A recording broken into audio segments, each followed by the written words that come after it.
ભારત સરકાર દ્વારા ગત રાત્રે આતંકવાદીઓ ઉપર હુમલો કરી અનેક આતંકવાદીઓને ખાતમ કરવામાં આવેલ છે. તેને લઈને ભાવનગર પીડિત પરિવારોએ દેશની સેના તેમજ દેશના વડાપ્રધાનનો આભાર વ્યક્ત કર્યો હતો.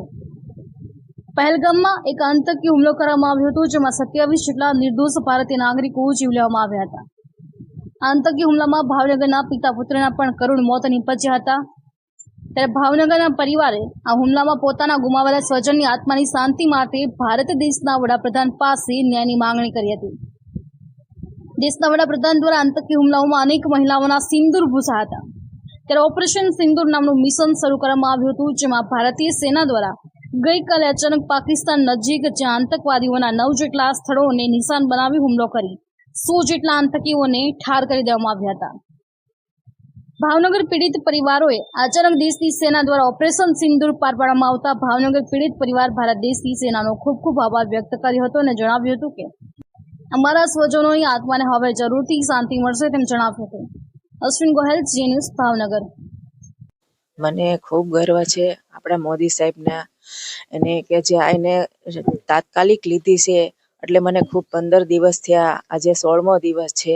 એટલે મને ખૂબ ગર્વ છે આપણા સેનાઓ માટે, આપણા મોદી સાહેબ માટે કે આ એક્શન લીધી અને મને થોડીક શાંતિ થશે. પણ જે મારી માથે દુઃખ પડ્યું છે, મારી આખી જિંદગી મારી માથે દુઃખ પડ્યું છે.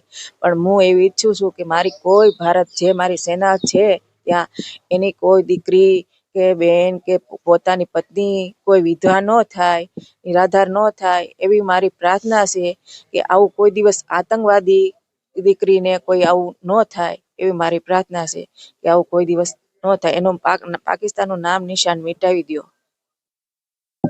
ખાસ કરીને જે રીતના ભારતે હુમલો કર્યો છે અને હવે જે પીડિત પરિવારો છે તેને ન્યાય મળશે, આપ શું કહેશો? મને ન્યાય એટલો મળ્યો એટલે મને ખૂબ ખૂબ આભાર છે. પણ હું હાવ નિરાધાર થઈ ગઈ. મારો એક જ દીકરો છે. બીજા દીકરાને મારે તો આર્મીમાં જવાની તૈયારી હતી. મને ગર્વ હતો કે મારા 2 દીકરા છે. એટલે અમારે આવું મેં સપને નથી વિચાર્યું. હવે મારો એક જ દીકરો છે. એટલે મારે મોદી સાહેબને, સરકારને મારી પ્રાર્થના એવી છે કે મારી દીકરાને સરકારી નોકરી મળે અને સહાય આપશે. હું ક્યાં સુધી આખી જિંદગી હું એમ કેમ મારે જીવવું મારે એમ. અને મારું તો જીવન તો મારું જીવનમાં તો મારું જીવા જેવું છે. મારા દીકરા હાટું મારે જીવવાનું છે. પણ મારા દીકરાને જો સરકારી નોકરી મળી જાય, અભિષેક છે એને મળી જાય, એવી મારે મોદી સાહેબને પ્રાર્થના છે.